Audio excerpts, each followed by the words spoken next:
Salam Bapak Ibu dan Saudara-saudari. Kembali hari ini bersama saya Pendeta Zulkarnain Siagian. Mari di Minggu 1 setelah Trinitatis kita merenungkan kebenaran Sabda Tuhan. Terlebih dahulu mari kita berdoa. Ya Tuhan Allah kami yang kami sembah dalam Yesus. Kiranya oleh anugerah dan kasih setiamu, itulah yang menolong kami dalam mendengarkan kebenaran sabdamu. Di dalam nama anakmu Yesus kami berdoa dan bersyukur. Amin. Bapak Ibu, firman Tuhan untuk kita renungkan pada hari ini yaitu dari kitab Markus. Pasalnya yang ketiga, ayat 20 sampai 35. Saya akan membacakan untuk kita semua, demikian firman Tuhan. Kemudian Yesus masuk ke sebuah rumah, maka datanglah orang banyak berkerumun pula, sehingga makan pun mereka tidak dapat. Waktu kaum keluarganya mendengar hal itu, mereka datang hendak mengambil dia, sebab kata mereka, ia tidak waras lagi. Dan ahli-ahli Taurat yang datang dari Yerusalem berkata, ia kerasukan Bilzebul, dan dengan penghulu setan ia mengusir setan. Yesus memanggil mereka, lalu berkata kepada mereka dalam perumpamaan, bagaimana iblis dapat mengusir iblis? Kalau suatu kerajaan terpecah-pecah, kerajaan itu tidak dapat bertahan. Dan jika suatu rumah tangga terpecah-pecah, rumah tangga itu tidak dapat bertahan. Demikianlah juga kalau iblis berontak melawan dirinya sendiri. Dan kalau ia terbagi-bagi, ia tidak dapat bertahan. Melainkan sudahlah tiba kesudahannya. Tetapi tidak seorang pun dapat memasuki rumah seorang yang kuat untuk merampas harta bendanya, apabila tidak diikatnya dahulu orang kuat itu. Sesudah itu barulah dapat ia merampok rumah itu. Aku berkata kepadamu, sesungguhnya semua dosa dan hujat anak-anak manusia akan diampuni. Ya, semua hujat yang mereka ucapkan. Tetapi apabila seorang menghujat Roh Kudus, ia tidak mendapat ampun selama-lamanya, melainkan bersalah karena berbuat dosa kekal. Ia berkata demikian karena mereka katakan bahwa ia kerasukan roh jahat. Lalu datanglah ibu dan saudara-saudara Yesus. Sementara mereka berdiri di luar, mereka menyuruh orang memanggil dia. Ada orang banyak duduk mengelilingi dia. Mereka berkata kepadanya, lihat, ibu dan saudara-saudaramu ada di luar dan berusaha menemui engkau. Jawab Yesus kepada mereka, siapa ibuku dan siapa saudara-saudaraku? Ia melihat kepada orang-orang yang duduk di sekelilingnya itu dan berkata, ini ibuku dan saudara-saudaraku. Barang siapa melakukan kehendak Allah, dialah saudaraku laki-laki, dialah saudaraku perempuan, dialah ibuku. Amin. Sampai sedemikian pembacaan firman Tuhan untuk kita semua. Tema kita untuk hari ini yaitu jangan menghujat Roh Kudus. Bagaimana dalam teks ini pernyataan Yesus bahwa dosa yang tidak dapat diampuni selama-lamanya, yaitu menghujat Roh Kudus. Pernyataan Yesus menghujat Roh Kudus adalah dosa yang tidak dapat diampuni. Itu dicatat dalam kitab Markus. Bahkan dari ketiga Injil sinoptik ini juga mencatat bagaimana pernyataan Yesus itu bahwa siapapun yang menghujat Roh Kudus, yaitu kesalahan yang kekal, dosanya tidak dapat diampuni selama-lamanya. Bapak, Ibu, dan saudara-saudari, mengapa begitu keras Yesus dalam pernyataannya itu ada apa? Mari kita memahami maksud Yesus itu. Sehingga kita sebagai orang Kristen untuk berhati-hati, untuk lebih sungguh-sungguh lagi. Kita memahami menghujat kalau kita buka dalam kamus bahasa Indonesia yang memiliki arti yang sama. Menghujat yaitu memfitnah, mencela, mencaci. Sementara kita mengetahui dalam kehidupan Yesus, dia adalah sebagai guru yang mengajar, menyampaikan firman Tuhan, memberitakan kabar sukacita. Dia juga sebagai tabib, bagaimana menyembuhkan orang-orang banyak. Dan juga dia mengusir roh-roh jahat, membebaskan orang dari kerasukan setan. Dan dia juga membuat orang yang buta bisa melihat. Orang yang lumpuh bisa Yesus buat berjalan. Bahkan orang yang mati juga Yesus bisa buat untuk hidup kembali. Itulah yang membuat dia populer.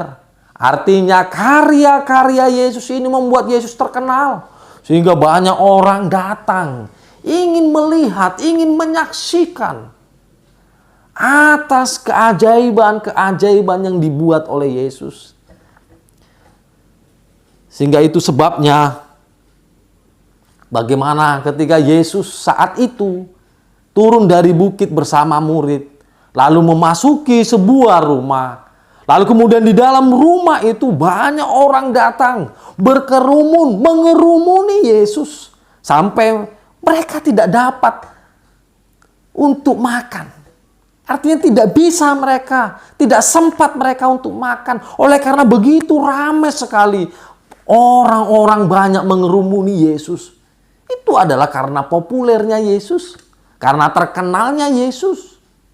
Ini bukti bahwa banyak orang ingin melihat keajaiban-keajaiban dari Yesus Kristus itu.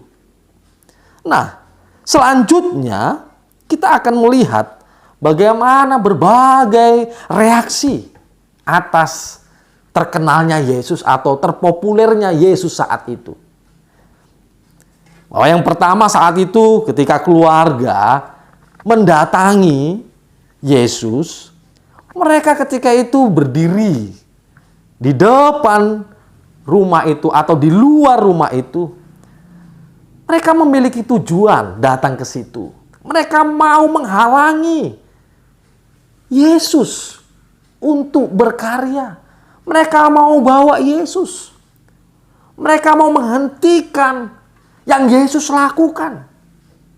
Sehingga mereka menyangka bahwa Yesus itu sudah tidak waras. Nah, selanjutnya para orang-orang Farisi yang datang dari Yerusalem, oleh karena mereka ingin tahu apa sebenarnya yang dilakukan oleh Yesus. Sehingga Yesus terkenal, sehingga Yesus populer, sehingga banyak orang datang berbondong-bondong mengerumuni Yesus. Apa sebenarnya yang Yesus lakukan? Dan mereka sangat membenci Yesus dan ingin menjatuhkan Yesus. Lalu ketika itu mereka mendengar pernyataan keluarga Yesus bahwa Yesus adalah kurang waras, tidak waras lagi. Sehingga ini kesempatan bagi orang-orang Farisi ketika itu. Sehingga itu mereka pakai momen itu untuk menyerang Yesus. Sehingga mereka katakan, "Oh, Yesus itu adalah kerasukan Beelzebul." Bapak, Ibu, dan saudari, Beelzebul adalah sebutan nama setan. Sehingga bagaimana begitu hebatnya orang-orang Farisi ini menyebut Yesus itu adalah kerasukan Beelzebul, kerasukan setan. Dan bahkan menuding bahwa Yesus selama ini mengusir setan adalah melalui pertolongan setan. Apa respon Yesus atas tudingan mereka, atas hujatan mereka terhadap Roh Kudus yang ada pada Yesus. Mari kita perhatikan di ayat 23 sampai ayat 27. Jawab Yesus terhadap tuduhan bahwa Yesus kerasukan setan. Yang pertama, bagaimana dalam dua perumpamaan tentang kerajaan yang terpisah dan rumah yang terpisah, ini Yesus menyatakan bahwa sama dengan menghancurkan diri. Bila ia mengusir setan dengan bantuan setan, itu tidak mungkin. Kan tidak mungkin dia mengusir setan dengan bantuan setan. Makanya Yesus mempertegas dengan suatu perumpamaan, dengan dua perumpamaan tentang kerajaan yang terpecah, rumah tangga terpisah. Sehingga itu artinya Yesus mau katakan, tidak mungkin aku mengusir setan dengan bantuan setan. Tapi selanjutnya Yesus menjawab para penuding itu dengan tegas bahwa menghujat Roh Kudus itu dosa yang tidak dapat diampuni. Itu adalah dosa yang kekal. Mengapa demikian? Oleh karena menolak menerima kekuasaan dari Roh Kudus yang bekerja dalam diri Yesus, itu sama dengan menghujat Roh Kudus. Apa maksud perkataan Yesus ini tentang menghujat Roh Kudus adalah dosa yang tidak dapat terampuni? Orang-orang Farisi atau ahli-ahli Taurat ini sebenarnya mereka sudah mengetahui, mereka sudah melihat bagaimana tanda-tanda bahwa Yesus dalam berkarya itu memakai kuasa Roh Allah. Artinya Roh Allah ada padanya. Dan bahkan mereka juga sudah mengetahui tentang nubuatan-nubuatan datangnya Sang Mesias. Dan bagaimana Mesias itu? Oleh karena mereka adalah ahli-ahli Taurat, orang-orang Farisi. Namun, mereka menolak pernyataan Allah melalui Yesus Kristus dengan menuding bahwa Yesus memakai kuasa iblis. Ini merupakan dosa yang tidak dapat diampuni. Lalu selanjutnya, ketika ibu Yesus dan saudara-saudaranya menyuruh orang untuk memanggil Yesus, ketika mereka katakan, "Lihat, ibu dan saudara-saudaramu ada di luar dan berusaha menemui engkau." Apa jawab Yesus? "Siapa ibuku dan siapa saudara-saudaraku? Barang siapa melakukan kehendak Allah, dialah saudaraku laki-laki, dan dialah saudaraku perempuan, dan dialah ibuku."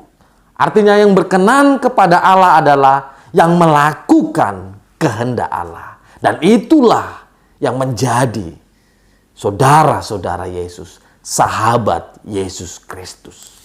Sampailah kepada perenungan bahwa benarlah dosa yang tidak dapat diampuni selama-lamanya, yaitu menghujat Roh Kudus.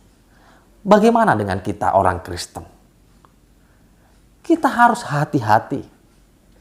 Apakah sudah kita benar-benar percaya bahwa Yesus Kristus adalah Sang Juru Selamat kita?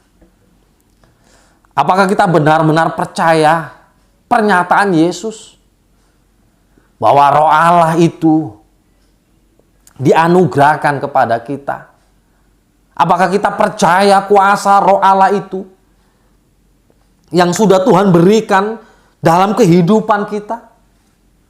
Atau jangan-jangan kita meremehkan kuasa Roh Allah itu? Bahkan kita menolak Roh Allah itu dalam kehidupan kita, sehingga terlihat kita mengandalkan pikiran kita, sehingga kita terlihat mengandalkan usaha kita, kekuatan kita. Bahkan kita mengandalkan kekuatan manusia dalam kehidupan ini. Ingatlah bahwa kita sudah menerima firman itu, bahwa kita sudah menerima pengajaran tentang firman itu. Itu artinya bahwa kita sudah mengetahui tentang nubuatan Sang Mesias itu, yaitu Yesus Kristus. Bahkan kita sudah mengetahui Dia menderita, mati untuk kita, dan Dia bangkit, naik ke surga, dan Dia memberikan Roh-Nya itu. Hati-hati kita apabila kita meragukan Roh Allah itu. Hati-hati kita apabila kita meremehkan kuasa Roh Allah itu. Hari ini kita mau ditegaskan. Kiranya marilah dengan iman percaya kita untuk senantiasa mengandalkan Roh Allah itu. Dan meyakini bahwa kuasa Allah dalam nama Yesus itu sungguh berkuasa dalam kehidupan kita. Dan Roh Allah itulah yang senantiasa mengajari kita dalam kehidupan ini. Dan Roh Allah itu yang membimbing kita dan yang menolong kita.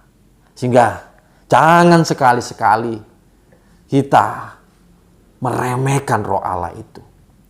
Bahkan jangan sekali-sekali kita melupakan Roh Allah itu. Tapi senantiasalah, bergantunglah dalam kehidupan kita kepada Roh Allah. Amin. Mari kita berdoa. Terima kasih ya Tuhan, oleh karena firman-Mu telah mengingatkan kami pada hari ini, bahwa Tuhan Yesus tidak menghendaki kami menghujat Roh Allah.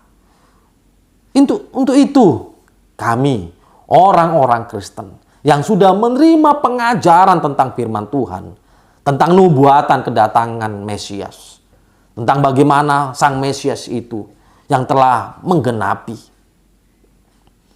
sehingga Dia menderita, mati, dan bangkit, naik ke surga. Dan Dia telah menganugerahkan Roh Allah untuk tinggal bersama dengan kami. Kiranya, ya Tuhan, kami mengimani dan yakin bahwa Roh Allah itulah yang menolong kami. Bahwa Roh Allah itu yang mengajari kami. Dan Roh Allah itulah kiranya yang memampukan kami. Sehingga tidak sekali-kali kami meremehkan Roh Allah itu.